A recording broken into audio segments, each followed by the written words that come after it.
stands for random access memory. 2. It is an optical disk, where data and information is stored permanently. 3. RAM is the primary storage media. 4.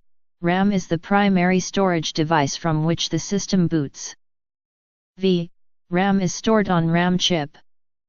6. The data or information stored on it can be written on or it can be erased. ROM-I, it stands for read-only memory. 2. It is that part of CPU, where temporary information is stored. 3. RIOM is the secondary storage media. 4. System does not boot from ROM. V. ROM is stored on a compact disk. 6.